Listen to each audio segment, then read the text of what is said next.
it's very difficult to describe because what genre do you put it in? Horror, fantasy? I don't know. Science fiction? It sort of crosses many boundaries, and I wouldn't really know. It's sort of fantastical. It's funny. It's scary. Um, it's shocking. Still, even now, I think it's shocking. You see, ladies and gentlemen, our subject is impelled towards the good by, paradoxically, being impelled towards evil.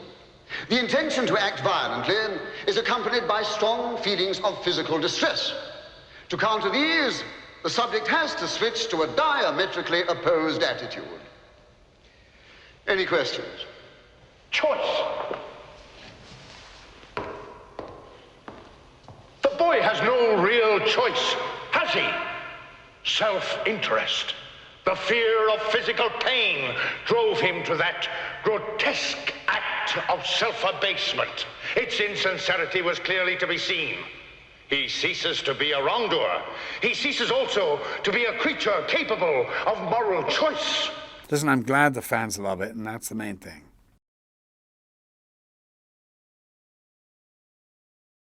I never wanted the role.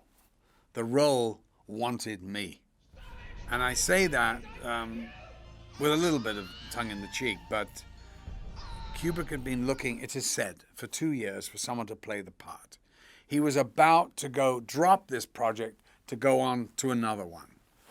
Oh, Eyes Wide Shut, I think. And he couldn't find the actor he wanted, and then he saw me in this movie, If. And he watched it 5 times. He turned to his wife and said, "We've found our Alex." And I didn't know this, of course. I went quite innocently to meet with him. I wasn't sure why I'd been called to his house. And I met with him, had a very, very nice personal chat about really nothing in particular. And then I said to him, "Anything particular you want me for, Stanley?" He said, "Well, I'd like you to read a book." He was very closed about it, and I said, "What's the book?" He was like, "Well, I know you've probably heard of it. It's a very big underground book." I went, "Yeah, what's the title?" And he went, "Clockwork Orange." I went, "What?" "Clockwork Orange." I went, "Never heard of it," which I hadn't. I mean, I hadn't heard of it. Anyway, he gave me the book, and I read it. I couldn't make head nor tail of the thing, and read it again. I read it 3 times, and after a week, I called him. And now I look back, and I think, a week? Oh, my God. Most people would have read it 3 times in 24 hours and called him immediately, but I didn't. And I think that's probably a good thing. It was just my naivety. I just thought, I'm doing another movie. This is hard going. And then I think the second time I realized it was an incredible piece of writing. The third time I read it, I knew that it was an incredible part. That potentially it was a really great part. Well, this Blu-ray anyway, it's absolutely, Kubrick would be amazed at Blu-ray because it's even better than the projection when I remember it when it first came out. And that's saying something because he was an absolute stickler for perfectionism. So, every single thing had to be perfect, blah, blah, blah, every color correction and everything. But the Blu-ray edition, these Blu-rays are just kind of blown everything out of the water, So, and with the 40th anniversary edition, not only do you get, commentary and all that, but I think there's a couple of interesting documentaries. One, I think it's that Jan Harlan, who's Stanley's brother-in-law, made about Stanley, which is very interesting and which I'm a part of with Tom Cruise and a lot of the actors that Stanley worked with. And Spielberg, who was a great fan, of course, as was every filmmaker. But I think there's one called Oh Lucky Malcolm, which is sort of about what I've been doing. And then there's Gary Lever made a movie, I think, a documentary, and revisiting it and looking at some props on a table, which brought back memories for me, and I could talk about them. You know, I think that's part of it too. So there's quite a collection of stuff. I mean, you know, I think that you know, this is the most comprehensive Clockwork Orange DVD that you'll ever be able to get, and I think it's a one-off, and that's it.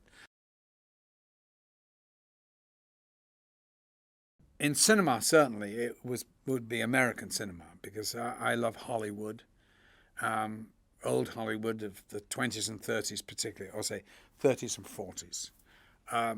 The greatest actor that ever lived, in my view, on film, has been James Cagney. Bar none, streets ahead of anybody. And, you know, even in crappy movies, you can't take your eyes off him. His delivery is electric. His movement, and movies are about movement. His movement is so extraordinary and so cocky and assured and fantastic, you know. I just love the man. I think the energy he brings. I mean, it's sort of a vacuum when he leaves the screen. Even when he's playing with Humphrey Bogart and these great actors. But he is so far ahead, in my book. I know that it's apples and oranges, so everybody has their opinion. But to me, he is the one I love.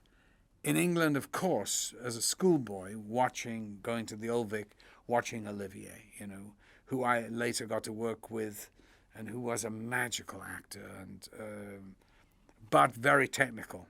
You know, he was very, very technical, and I think that's why he didn't have the kind of film career that some of the others had, you know.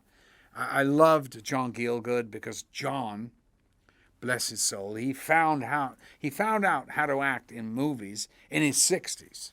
And, you know, that I just adore him for, because he just thought, oh, it's just the voice. I've only got a voice. I can't move like Larry, you know, all that. But really, the truth is that Gielgud was a wonderful film actor in his later years. And he did Charge of the Light Brigade and all that. And he was magical. And I was so lucky to work with him, and I adored him. He was a great man. IMDb is a fantastic tool for the likes of actors, because, you know, if you're asked to do a film with who? How do you spell it? Oh, I never heard of him. Hang on. Blah, blah, blah. Oh, he did a movie I really like. Yes, send me the script.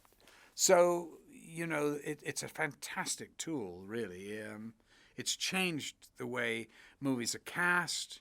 It's changed the way actors look at other directors and other actors, because at a fingertip you can find instantly what you want.